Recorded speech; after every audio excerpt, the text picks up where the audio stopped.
السلام علیکم listeners, please ہمارے چینل کو سبسکرائب کریں اور ہمارا کام پسند آئے تو لائک اور شیئر کریں اور اپنے ریویوز دیتے رہیے. Thank you. Case number 25.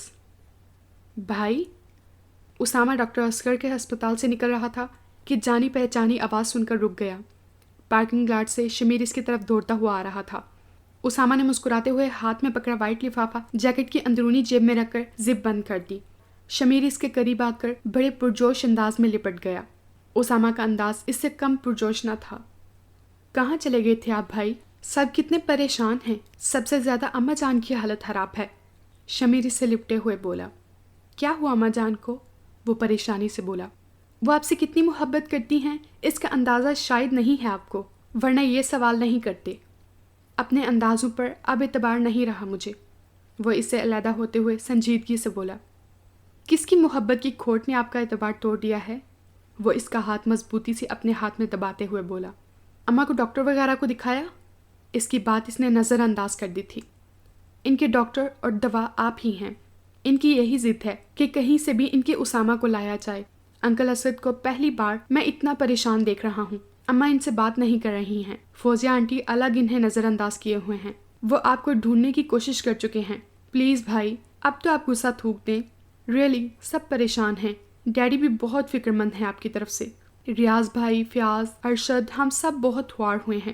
اب آپ گھر چلیں. انکل پشیمان ہیں اپنے غصے پر. میں انہیں پشیمان نہیں دیکھنا چاہتا. یہاں لوگ بڑی حیرانی سے ہم کو دیکھ رہے ہیں. آئیے یہیں نزدیکی کافی ہاؤس میں چلتے ہیں. ان کار کی معمولی سی بھی گنجائش نہیں. آپ میری کار میں بیٹھیے، میں اندر سے بیگ لے کر آؤں. وہ ایک سانس میں کہتا ہوا اندر کی جانب بھاگ گیا. اسے مجبوراً کار کی طرف بڑھنا پڑا. اسے سگریٹ کی شدید خواہش ہو رہی تھی، مگر اسے امید تھی شمیر زیادہ دیر نہیں لگائے گا، اور اس کے سامنے سگریٹ پینا اسے گوارا نہ تھا کہ وہ کل کو اس کی تقلید کر سکتا تھا. پھر وہ 10 منٹ سے کم عرصے میں ہی ہسپتال سے برآمد ہو چکا تھا. آپ بور تو نہیں ہوئے؟ وہ ڈرائیونگ سیٹ سنبھالتے ہوئے مسکرا کر بولا. نہیں. کسی کو فون کر کے آئے ہو؟ اس نے بہت نارمل انداز میں پوچھا تھا، مگر شمیر کے ہاتھ سٹیئرنگ پر لمحے بھر کو لڑکھڑا گئے تھے. وہ آپ کو کیسے معلوم ہوا؟ وہ مدھم آواز میں بولا. تمہاری رگ رگ سے واقف ہوں. وہ مطمئن انداز میں بات کر رہا تھا. یہ سرپرائز ہے آپ کے لیے. اس کی مسکراہٹ اسے حوصلہ دے گئی تھی. وہ ریسٹورنٹ کے گرموں پرسکون ماحول میں کافی پی رہے تھے. آپ یہاں کیوں آئے تھے؟ میرا مطلب ہے ہسپتال. ہسپتال؟ اس کی آنکھوں میں پورے اسرار سے چمک ابھر آئی تھی. وہاں اسپیشلسٹ ڈاکٹر اصغر خان سے اپائنٹمنٹ تھی. ایک مریض کے متعلق ڈسکس کرنا تھا ان سے. وہ ہارڈ کافی کا مگ اٹھاتے ہوئے بولا. ڈاکٹر اصغر خان؟ وہ سائیکیٹرسٹ ہیں. یہ ہسپتال بھی ان کی ملکیت ہے. کون ہے بھائی وہ اب نارمل؟ شمیر اس کی طرف دیکھتے ہوئے متجسس تھا. فرینڈ ہے میرا. تم یہاں کیا کرنے آئے تھے؟ کافی پیو، ٹھنڈی ہو رہی ہے. ہاؤس جاب ہے میرا. مختلف ہسپتالوں میں ڈیوٹی تبدیل ہوتی رہتی ہے. وہ کپ اٹھا کر بولا. وہ کافی پی کر باہر آ گئے تھے. روہیل صاحب کو اندر داخل ہوتے دیکھ کر اسے یاد آیا شمیر نے کسی کو فون کیا تھا، جو وہ راستے اور یہاں آ کے باتوں کے دوران بالکل فراموش کر بیٹھا تھا. وہ تیزی سے اس کی طرف بڑھ رہے تھے. وہ بھی بے اختیار ان کے سینے سے لپٹ گیا. اس کا انداز بالکل اس گمشدہ بچے جیسا تھا جو بہت صعوبتوں اور پریشانیوں کے دن دیکھنے کے بعد اچانک اپنوں سے آ ملا ہو. مائی سن، مائی جگر. ایسے بھی کوئی اپنوں کی محبتوں کو آزمائش میں ڈالتا ہے؟ ایسے غائب ہوئے کہ نیکسٹ پا ہی نہ چھوڑ کر گئے. وہ اس کی کشادہ پیشانی چومتے ہوئے سرشار لہجے میں بولے. میں اپنے نقش قدم پر کسی کو بھی نہیں چلانا چاہتا. اس کی آنکھیں سرخ ہو رہی تھیں. ڈیڈی گھر چلیے، لوگ یہاں دلچسپی سے یہ ملن دیکھ رہے ہیں. شمیر اپنے موڈ میں آ چکا تھا. چلو بھائی. وہ اس کا ہاتھ پکڑے باہر کی سمت چل دیے. ڈیڈی اب ان کا ہاتھ چھوڑ دیجیے، اب یہ کہیں نہیں جائیں گے. شمیر ہنستے ہوئے بولا تو وہ بھی مسکرا دیے. باہر کار کے پاس کھڑے اسد صاحب کو دیکھ کر اسامہ شدید حیرانی میں مبتلا ہو گیا. وہ شخص جس کے پاس کبھی بیوی کے ساتھ ڈنر اور لنچ کے لیے ٹائم نہ ہو، وہ ایک عام شاہراہ پر کار سے ٹیک لگائے فضول اپنا ٹائم ضائع کیوں کر رہے تھے؟ یہ احساس، یہ یقین اتنا پاورفل تھا کہ وہ ان کی تمام زیادتیاں، اشتعال انگیزیاں بھلا کر ان کے سینے سے لگ جانا چاہتا تھا. مگر بچپن سے قائم ان کے اور اپنے درمیان دیوار تکلف اور اجتناب کی حائل ہو گئی تھی. وہ اپنی خواہش کو دباتا انکل کے بازو کے گھیرے میں ان تک پہنچ گیا. السلام علیکم ڈیڈی.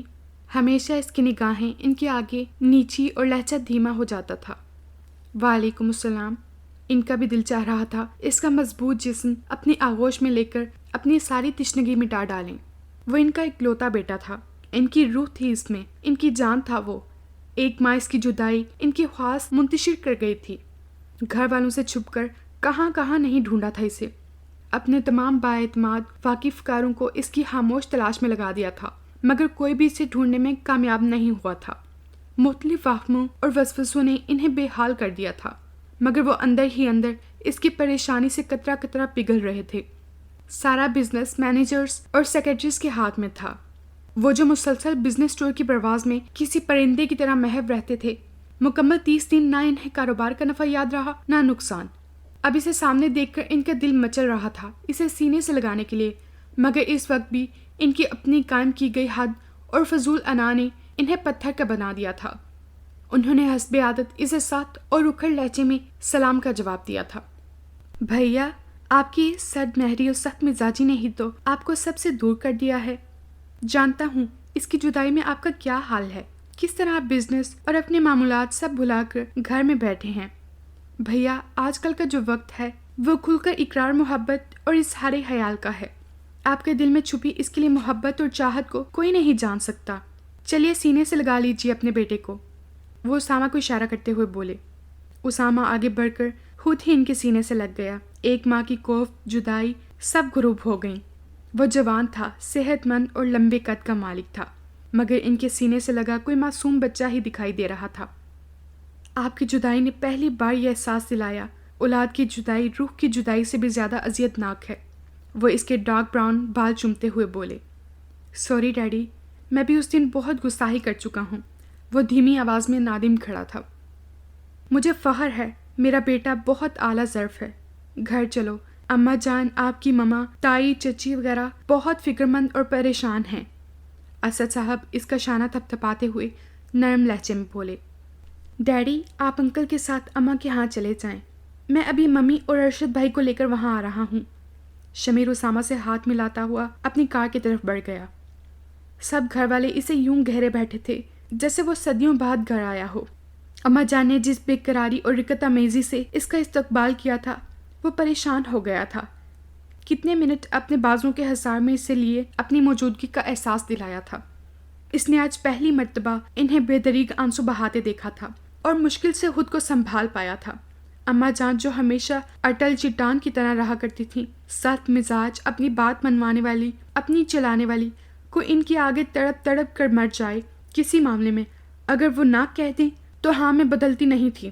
اس طرح بہت بااصول اور آمرانہ مزاج اماں جان کو اس کی بے دردی کے دکھ نے ریزہ ریزہ کر دیا تھا۔ کوثر تائی نے یوں تڑپ کر اسے سینے سے لگایا تھا جیسے انہوں نے ہی اسے جنم دیا ہو۔ زینی اسے دیکھ کر اس طرح پھوٹ پھوٹ کر روئی کہ اسے یہ محسوس ہی نہیں ہوا کہ وہ اس کی سگی بہن ہے، کزن نہیں۔ ریاض فیاض اس قدر والہانہ انداز میں ملے کہ وہ خود ہی نادم ہو گیا۔ اتنے پرخلوص اور بے انتہا چاہنے والے لوگ اس کا نصیب تھے، اور وہ وقتی جذباتیت اور بے وقوفی میں اپنے ساتھ انہیں بھی خوار کرتا رہا۔ اپنے گھر سے فرار، اپنے لوگوں سے فرار، اپنی ذات سے فرار، وہ فرار در فرار کی راہیں کیوں اپناتا رہا؟